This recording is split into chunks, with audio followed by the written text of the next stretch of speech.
Alright, so to start off making my taggy blankets, I gathered all my supplies here. I have these little fabric charms. These are 5-inch squares, and I have 9 for each of the taggies.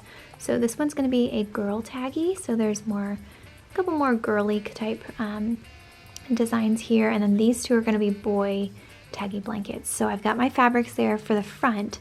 This is going to be my backing. This is just anti-pill polar fleece, and so I'm going to be using that. For the back of the blanket, you could also use any kind of MINKY fabric that you want to use. And then I have a giant bag of ribbons. So that is all the supplies that I have to start out. I have all of my little fabric charms laid out, and I think I'm happy with the way that I have this arranged. I usually like to make sure that I spread out my colors.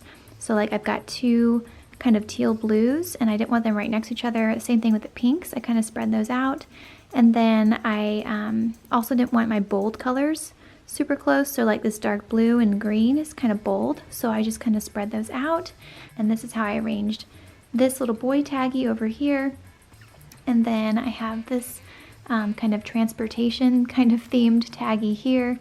And for this one I kind of went with a pattern. I've got my blue squares here, and then I have squares with more of like a neutral background on the corners as well as in the middle. So I have everything laid out, and now I'm ready to start sewing.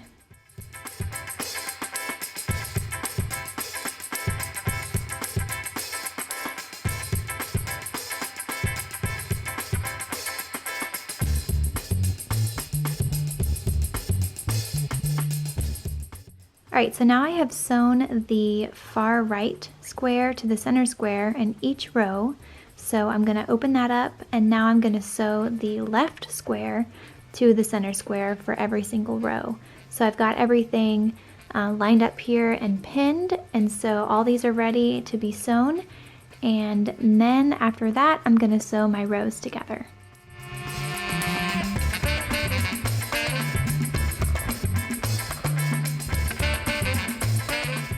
Alright, so now I have all of my rows sewn together for each of the taggies, and this next step I guess is kind of optional, but I would definitely recommend that you do this if you want your corners to line up really well.